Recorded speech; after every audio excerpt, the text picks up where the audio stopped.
ꯄꯨꯟꯁꯤ ꯏꯆꯦꯜ ꯆꯦꯅꯦꯜꯒꯤ ꯅ꯭ꯌꯨꯁ ꯑꯞꯗꯦꯠꯇ ꯃꯌꯥꯝꯕꯨ ꯇꯔꯥꯝꯅ ꯑꯣꯛꯆꯔꯤ ꯍꯧꯖꯤꯛ ꯐꯥꯎꯕꯒꯤ ꯑꯣꯏꯕ ꯑꯞꯗꯦꯠꯁꯤꯡ ꯃꯌꯥꯝꯒꯤ ꯃꯐꯝꯗ ꯊꯝꯖꯔꯤ ꯑꯄꯁꯄꯥꯒꯤ ꯃꯔꯝꯗ ꯃꯤꯑꯣꯏ ꯀꯌꯥꯒꯤ ꯊꯋꯥꯏ ꯂꯧꯗꯨꯅ ꯅꯨꯄꯤ ꯀꯌꯥꯒꯤ ꯏꯖꯠ ꯈꯣꯡꯒꯥꯎꯅꯒꯗꯧꯔꯤꯕꯒꯦ ꯅꯟꯗꯣ ꯃꯅꯤꯄꯨꯔꯗ ꯑꯥꯔꯝ ꯐꯣꯔꯁꯦꯁ ꯁ꯭ꯄꯦꯁꯤꯑꯦꯜ ꯄꯥꯋꯔ ꯑꯦꯛ 1958 ꯊꯝꯖꯤꯟꯈꯤꯕꯒꯤ ꯃꯥꯌꯣꯛꯇ ꯌꯥꯅꯤꯡꯗꯕ ꯎꯠꯇꯨꯅ ꯀꯨꯝꯖꯥ 2004ꯗ ꯃꯁꯥ ꯃꯇꯣꯝꯇ ꯃꯩ ꯊꯥꯖꯗꯨꯅ ꯈꯣꯡꯖꯪ ꯆꯪꯁꯤꯟꯈꯤꯕ ꯑꯊꯧꯕ ꯄꯤꯕꯝ ꯆꯤꯠꯇꯔꯟꯖꯟꯒꯤ ꯂꯩꯈꯤꯗꯕ ꯅꯨꯃꯤꯠꯀꯤ ꯅꯤꯡꯁꯤꯡ ꯊꯧꯔꯝ ꯄꯥꯡꯊꯣꯛꯈ꯭ꯔꯦ ꯃꯅꯤꯄꯨꯔ ꯁ꯭ꯇꯨꯗꯦꯟꯠ ꯐꯦꯗꯔꯦꯁꯟꯅ ꯁꯤꯟꯗꯨꯅ ꯄꯥꯡꯊꯣꯛꯈꯤꯕ ꯊꯧꯔꯝ ꯑꯗꯨꯗ ꯑꯃꯨꯀꯣꯒꯤ ꯄ꯭ꯔꯁꯤꯗꯦꯟꯠ ꯐꯩꯔꯣꯏꯖꯝ ꯅꯟꯗꯣ ꯂꯨꯋꯥꯡꯅ ꯍꯥꯏꯈꯤ ꯑꯄꯁꯄꯥꯒꯤ ꯃꯔꯝꯗ ꯏꯟꯗꯤꯌꯥ ꯂꯩꯉꯥꯛꯅ ꯃꯤꯑꯣꯏ ꯀꯌꯥꯒꯤ ꯊꯋꯥꯏ ꯂꯧꯈꯤꯒꯗꯧꯔꯤꯕꯒꯦ ꯑꯃꯁꯨꯡ ꯅꯨꯄꯤ ꯑꯣꯏꯕꯤ ꯀꯌꯥꯒꯤ ꯏꯖꯠ ꯈꯣꯡꯒꯥꯎꯅꯕ ꯄꯥꯝꯂꯤꯕꯒꯦ ꯑꯊꯧꯕ ꯆꯤꯠꯇꯔꯟꯖꯟꯒꯤ ꯅꯤꯡꯁꯤꯡ ꯊꯧꯔꯝꯒꯤ ꯃꯔꯨꯑꯣꯏꯕ ꯁꯔꯨꯛ ꯑꯃ ꯑꯣꯏꯅ ꯂꯩꯈꯤꯗ꯭ꯔꯕ ꯑꯊꯧꯕꯒꯤ ꯄꯣꯛꯅꯐꯝ ꯑꯣꯏꯔꯤꯕ ꯁꯦꯒꯥ ꯔꯣꯗ ꯇꯈꯦꯂꯝꯕꯝ ꯂꯩꯀꯥꯏꯗ ꯂꯩꯕ ꯑꯊꯧꯕ ꯄꯦꯕꯝ ꯆꯤꯠꯇꯔꯟꯖꯟꯒꯤ ꯅꯤꯡꯁꯤꯡ ꯃꯤꯇꯝꯗ ꯂꯩꯁꯨ ꯀꯠꯇꯨꯅ ꯏꯀꯥꯏ ꯈꯨꯝꯅꯕ ꯎꯠꯈꯤ ꯃꯐꯝ ꯑꯗꯨꯗꯒꯤ ꯃꯍꯩꯔꯣꯏ ꯑꯃꯗꯤ ꯃꯤꯑꯣꯏ ꯀꯌꯥꯅ ꯁꯔꯨꯛ ꯌꯥꯗꯨꯅ ꯏꯝꯐꯥꯜ ꯀꯣꯂꯦꯖ ꯇꯝꯅ ꯃꯥꯁ ꯁꯥꯏꯂꯦꯟꯠ ꯔꯦꯂꯤ ꯑꯃꯁꯨ ꯆꯠꯈꯤ ꯔꯦꯂꯤ ꯑꯗꯨꯗ ꯑꯄꯁꯄꯥ 1958 is a colonial law ꯑꯄꯁꯄꯥ ꯑꯁꯤ ꯂꯣꯏꯂꯝ ꯂꯩꯕꯥꯛꯀꯤ ꯋꯥꯜꯂꯣꯏ ꯑꯃꯅꯤ ꯑꯄꯁꯄꯥ 1958 ꯂꯧꯊꯣꯛꯀꯗꯕꯅꯤ ꯍꯥꯏꯅ ꯏꯕ ꯄ꯭ꯂꯦ ꯀꯥꯔꯗ ꯀꯌꯥꯁꯨ ꯁꯤꯖꯤꯟꯅꯈꯤ ꯈꯣꯡꯖꯪ ꯑꯗꯨ ꯂꯣꯏꯔꯕ ꯃꯇꯨꯡꯗ ꯏꯝꯐꯥꯜ ꯀꯣꯂꯦꯖꯀꯤ ꯖꯨꯕꯤꯂꯤ ꯍꯣꯜꯗ ꯃꯤꯌꯥꯝꯒꯤ ꯑꯣꯏꯕ ꯃꯤꯐꯝ ꯑꯃ ꯄꯥꯡꯊꯣꯛꯈꯤ ꯊꯧꯔꯝ ꯑꯗꯨꯗ ꯀꯝꯃꯤꯇꯤ ꯑꯣꯟ ꯍ꯭ꯌꯨꯃꯦꯟ ꯔꯥꯏꯠꯁꯀꯤ ꯆꯤꯌꯔꯃꯦꯟ ꯀꯣꯟꯁꯝ ꯐꯨꯂꯤꯟꯗ꯭ꯔꯣ ꯄꯣꯏꯔꯩ ꯂꯩꯃꯔꯣꯜ ꯃꯩꯔꯥꯄꯥꯏꯕꯤ ꯑꯄꯨꯟꯕ ꯃꯅꯤꯄꯨꯔꯒꯤ ꯄ꯭ꯔꯁꯤꯗꯦꯟꯠ ꯁꯨꯔꯥꯏꯁꯝ ꯃꯦꯝꯆꯥ ꯑꯃꯨꯀꯣꯒꯤ president Pheiroijam Nando Luwang all Manipur women voluntary ꯑꯦꯁꯣꯁꯤꯌꯦꯁꯟꯒꯤ ꯄ꯭ꯔꯁꯤꯗꯦꯟꯠ ꯌꯨꯝꯈꯥꯏꯕꯝ ꯀꯨꯟꯖꯔꯥꯅꯤ ꯏꯝꯐꯥꯜ ꯀꯣꯂꯦꯖꯀꯤ dean of art doctor Yumkhaibam Shyam ꯑꯃꯗꯤ MSFꯀꯤ ꯄ꯭ꯔꯁꯤꯗꯦꯟꯠ ꯍꯤꯖꯝ ꯔꯣꯁꯟꯅ ꯃꯔꯨꯑꯣꯏꯕ ꯃꯤꯊꯨꯡꯂꯦꯟꯁꯤꯡ ꯑꯣꯏꯅ ꯁꯔꯨꯛ ꯌꯥꯈꯤ ꯊꯧꯔꯝꯒ ꯃꯔꯤ ꯂꯩꯅꯅ PH ꯅꯟꯗꯣ ꯂꯨꯋꯥꯡꯅ ꯃꯈꯥ ꯇꯥꯅ ꯍꯥꯏ ꯂꯩꯈꯤꯗ꯭ꯔꯕ ꯑꯊꯧꯕ ꯄꯦꯕꯝ ꯆꯤꯠꯇꯔꯟꯖꯟꯅ ꯃꯅꯤꯄꯨꯔ ꯄꯨꯝꯕꯗꯒꯤ ꯑꯄꯁꯄꯥ 1958 ꯂꯧꯊꯣꯛꯑꯣ ꯍꯥꯏꯅ ꯈꯣꯡꯖꯪ ꯆꯪꯁꯤꯟꯗꯨꯅ ꯃꯁꯥ ꯃꯊꯟꯇ ꯃꯩ ꯊꯥꯖꯗꯨꯅ ꯂꯩꯈꯤꯗꯕꯅꯤ ꯑꯗꯨꯕꯨ ꯏꯟꯗꯤꯌꯥ ꯂꯩꯉꯥꯛꯅ ꯉꯁꯤ ꯐꯥꯎꯕ ꯑꯦꯛ ꯑꯁꯤ ꯂꯧꯊꯣꯛꯇꯨꯅ ꯊꯝꯂꯤ ꯑꯁꯤꯒꯨꯝꯕ ꯃꯤꯌꯥꯝꯕꯨ ꯑꯣꯠ ꯅꯩꯕ ꯃꯤꯍꯥꯠ ꯃꯤꯄꯨꯟ ꯆꯠꯊꯕ ꯑꯃꯗꯤ ꯅꯨꯄꯤ ꯀꯌꯥꯒꯤ ꯏꯖꯠ ꯇꯦꯝꯁꯤꯡꯅꯕ ꯂꯣ ꯑꯁꯤ ꯃꯥꯂꯦꯝꯒꯤ ꯑꯇꯩ ꯃꯐꯝꯗ ꯆꯠꯅꯗꯦ ꯑꯗꯨꯕꯨ ꯏꯟꯗꯤꯌꯥ ꯂꯩꯉꯥꯛꯅ ꯃꯅꯤꯄꯨꯔꯗ ꯑꯄꯁꯄꯥ ꯊꯝꯖꯤꯟꯗꯨꯅ ꯃꯤꯑꯣꯏ ꯀꯌꯥꯒꯤ ꯄꯨꯟꯁꯤ ꯑꯣꯠ ꯅꯩꯕꯒ ꯂꯣꯏꯅꯅ ꯅꯨꯄꯤ ꯑꯣꯏꯕꯤ ꯀꯌꯥꯒꯤ ꯏꯀꯥꯏ ꯈꯨꯝꯅꯕ ꯃꯥꯡꯍꯜꯂꯤ ꯑꯁꯤꯒꯨꯝꯕ ꯊꯧꯑꯣꯡ ꯑꯁꯤꯗꯒꯤ ꯑꯊꯧꯕ ꯆꯤꯠꯇꯔꯟꯖꯟꯅ ꯏꯟꯗꯤꯌꯥꯒꯤ ꯅꯤꯡꯇꯝꯕ ꯅꯨꯃꯤꯠ ꯑꯥꯒꯁꯠ 15ꯗ ꯑꯄꯁꯄꯥꯒꯤ ꯃꯥꯌꯣꯛꯇ ꯃꯁꯥ ꯃꯊꯟꯇ ꯃꯩ ꯊꯥꯗꯨꯅ ꯁꯤꯖꯈꯤꯕ ꯑꯁꯤꯃꯛ ꯁꯦꯟꯇꯔ ꯂꯩꯉꯥꯛꯀꯤ ꯏꯀꯥꯏꯅꯤꯡꯉꯥꯏꯅꯤ ꯑꯃꯔꯣꯝꯗ MSFꯀꯤ ꯄ꯭ꯔꯁꯤꯗꯦꯟꯠ ꯍꯤꯖꯝ ꯔꯣꯁꯟꯅ ꯍꯥꯏꯈꯤ ꯃꯤꯑꯣꯏꯕꯗꯤ ꯂꯥꯏꯔꯗꯅ ꯊꯋꯥꯏ ꯄꯥꯟꯕ ꯈꯨꯗꯤꯡꯃꯛ ꯑꯐꯥ ꯑꯄꯨꯟ ꯌꯥꯎꯗꯅ ꯃꯔꯣꯝꯗꯣꯝ ꯍꯤꯡꯖꯕ ꯄꯥꯝꯃꯤ ꯍꯥꯏꯕꯁꯤ ꯁꯦꯟꯇꯔ ꯂꯩꯉꯥꯛꯅ ꯈꯪꯁꯤꯟꯅꯗꯕꯒꯤ ꯃꯑꯣꯡꯗ ꯀꯨꯝꯖꯥ 1980ꯒꯤ ꯁꯦꯞꯇꯦꯝꯕꯔ 9ꯗꯒꯤ ꯃꯅꯤꯄꯨꯔꯗ ꯑꯄꯁꯄꯥ ꯆꯠꯅꯍꯟꯗꯨꯅ ꯂꯝꯗꯝ ꯑꯁꯤꯒꯤ ꯃꯤꯑꯣꯏ ꯀꯌꯥ ꯃꯤꯌꯥꯠ ꯊꯤꯅ ꯍꯥꯠꯈ꯭ꯔꯦ ꯃꯤꯑꯣꯏ ꯀꯌా ꯑꯃꯅ ꯂꯪꯂꯥ ꯂꯪꯖꯟ ꯈꯪꯍꯟꯗꯅ ꯂꯩꯔꯤ ꯑꯊꯧꯕ ꯆꯤꯠꯇꯔꯟꯖꯟ ꯌꯥꯎꯅ ꯂꯨꯆꯤꯡꯕ ꯀꯌꯥꯅ ꯂꯣ ꯑꯁꯤꯒꯤ ꯃꯥꯌꯣꯛꯇ ꯂꯦꯞꯈꯤꯕ ꯈꯣꯡꯐꯝ ꯉꯁꯤꯒꯤ ꯃꯤꯔꯣꯜꯅ ꯀꯥꯎꯊꯣꯛꯄ ꯆꯨꯝꯗꯦ ꯍꯥꯏꯅ ꯐꯣꯡꯗꯣꯛꯈꯤ ꯀꯨꯀꯤꯅ ꯔꯥꯅꯤ ꯒꯥꯏꯗꯤꯡꯂꯨꯕꯨ ꯑꯣꯛꯇꯕꯤꯅꯤ ꯍꯥꯏꯕ ꯑꯃꯁꯨꯡ ꯅꯥꯒꯥꯁꯤꯡꯗ ꯀꯆꯥ ꯅꯥꯒꯥ ꯍꯥꯏꯅ ꯀꯨꯀꯤꯂꯦꯟ ꯏꯟꯗꯤꯌꯟ ꯍꯥꯏꯕ ꯒ꯭ꯔꯨꯞ ꯑꯃꯅ ꯁꯣꯁꯤꯌꯦꯜ ꯃꯤꯗꯤꯌꯥꯗ ꯁꯦꯌꯔ ꯇꯧꯅꯔꯛꯄ ꯎꯕꯗ ꯔꯣꯡꯃꯩ ꯅꯥꯒꯥ ꯀꯥꯡꯕꯨꯅ ꯌꯥꯝꯅ ꯁꯥꯎꯈ꯭ꯔꯦ ꯂꯣꯏꯅꯅ ꯃꯗꯨ ꯌꯥꯝꯅ ꯊꯨꯅ ꯁꯦꯡꯗꯣꯔꯛꯎ ꯍꯥꯏꯅ ꯀꯨꯀꯤꯂꯦꯟ ꯏꯟꯗꯤꯌꯥꯗ ꯋꯥꯔꯅꯤꯡ ꯇꯧꯈ꯭ꯔꯦ ꯍꯥꯏꯔꯤ ꯀꯕꯨꯏ ꯃꯥꯗꯔꯁ ꯑꯦꯁꯣꯁꯤꯌꯦꯁꯟꯒꯤ ꯖꯦꯅꯔꯦꯜ ꯁꯦꯀ꯭ꯔꯦꯇꯔꯤ ꯔꯟꯖꯤꯇꯥ ꯒꯣꯜꯃꯩꯅ ꯐ꯭रीडम फाइटर रानी गाइदिलुगी मरमदा अरानबा मथों चादब पाउ संतोरपगीदमक WhatsApp मेसेज ग्रुप अमगी मथक्ता पुलिस कंप्लेंट फाइल तौख्रे हाइरे कुकीना नागागी खुंदा नोंमै कापसलखि हाइरे कुकी इनपी मणिपुरना था असिगी तरानिथोइदा गवर्नरदा अयिबा चेरोल अमा पिसिनखि मदुदि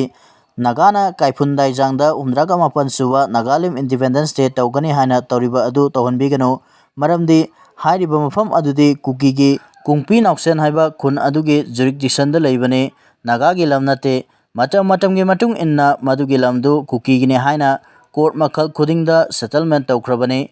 NSNIM जैला रीजन मफम अदुदा इंडिपेंडेंस डे पांथोकनी हाइना तौरिबदो इरांग थोकनी हाइना सेरोल अदुदा पनखिबने हाइरिबा सेरोल असिगे पाखोम ओइना रोंमै नागा काउंसिलना सेरोल अमा मुथोरकली मदुदे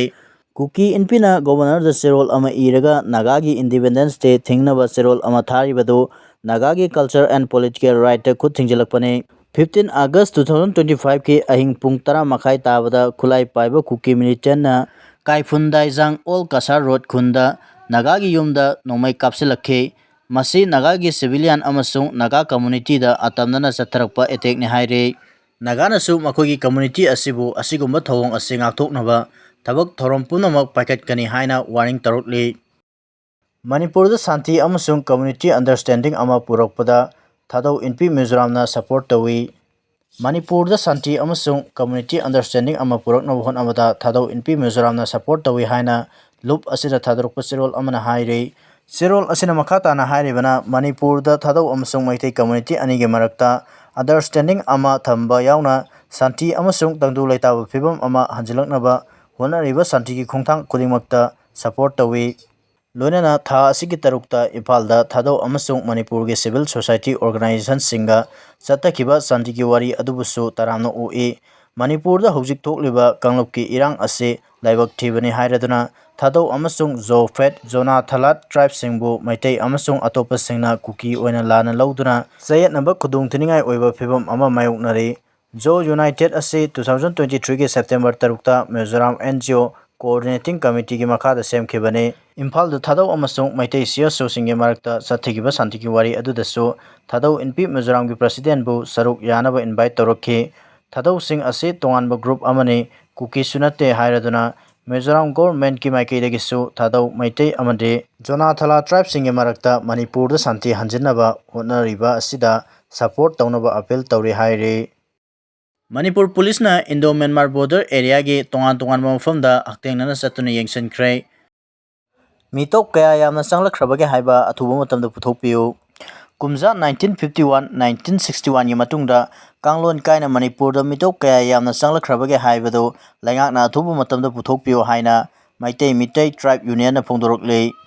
Loop asina thadorokpa cherol amana hai awang nongpok lamdamgi Manipur Assam amadi Tripura da Bangladesh Nepal amasung Myanmar dagi changlakpa illegal immigrants singna yelhomi singda asoba saitheng ama piri masina maram oiraga yellow purup sing punna lepminaduna hiram asige matangda thengnaba matam yaure Union Home Ministry na May 18 da Mitop khandoknaba notification thokraba matungda Assam da Mitop khandokpagi thabak kanna sathari Mizoram da su tha asige 12 pawbada Myanmaris amadi Bangladeshi Muslim khandoktuna biometric data laukhre Mizoram government na state aduda chawrakna Myanmari lising 32 leire hana lauthokpa leikrabane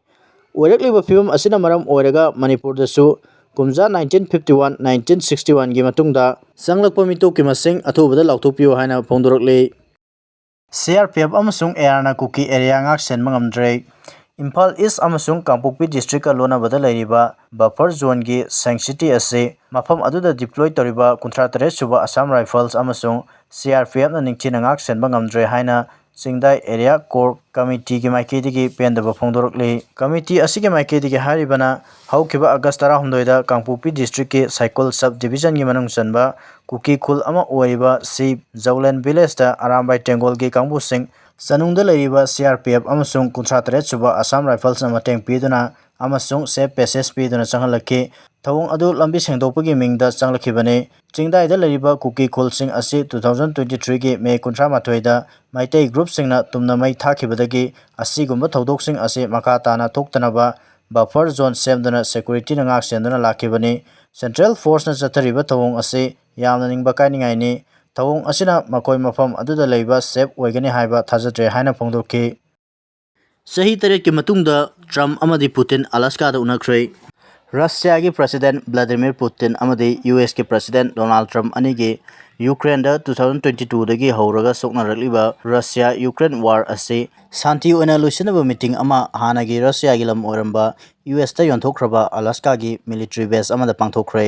meeting aduda Ukraine da ceasefire taunabagi wafam khanakhraгаsu ceasefire taure haina lauthokibadi leite makha tana Moscow da amu wari sananaba lepnaki haire meeting asida maru oibe stakeholder ama oiriba Ukraine ki President Zelensky invite tawkide joint press conference da Russia ki Putin na haikiba wafamde Donald Trump na hudorokliba Ukraine da peace hanjilaknaba amade security ki wafam Russia na yaninge karigumba US ki mamang sarkar adu Joe Biden nataba Trump administration oramba taragadi ngasi thokliba Russia Ukraine ki war asi tholamloi haina su pankhe Ukraine amadi European Union na ngasi Alaska gi US Russia lepa ani gi informant agreement understanding ase positive oina khanba ngamlagadi amadi yatkai thingai leitragadi Russia Ukraine lepa ani gi peace initiative ki progress leigane Donald Trump na phongdokhiba wafam amana US Russia gi dialogue ase Ukraine amadi European Union da tamgani Russia ga resolve tawdubi issue khara khakta ngaire atai di ayamba understanding lakle hawjik deal tawnabagi khudong chaba leire no deal until there is a deal maramaduna ceasefire lokthokpa ngamdre deal tarba matungda ceasefire amadi peace progress laklagani mifam aduda US amadi Russia lepa anigi trade relation phaganabasu khanaki hairi Putin gi Alaska khongchet ki mangjawnana Alaska da angakpa phangna security ki section tawang lakhotki dukan pumba thong lonakhi lambi satpa loina thingki B2 bomber amadi F-35 fighter jet singna Alaska gi airspace patrolling tawki Putin hek thunglabaga Donald Trump na taramna okhi khut soknarba matung car amada Putin amadi Trump pulap tongminaraga satki lonana room ama khaktada Trump amadi Putin ahing lepminakhi haire pung ani makhairom Putin amadi Trump wari sanarba matungda thoroklaga joint press conference pangthokhibane nakal amaromdana Russia amadi US leibak anigi meeting adugi fallout study tongnanaba Zelensky amadi European Union gi leaders sing punna wa tananaba yamna nganna Zelensky European Union da kem taroga laikhi haina pausina phongdorokli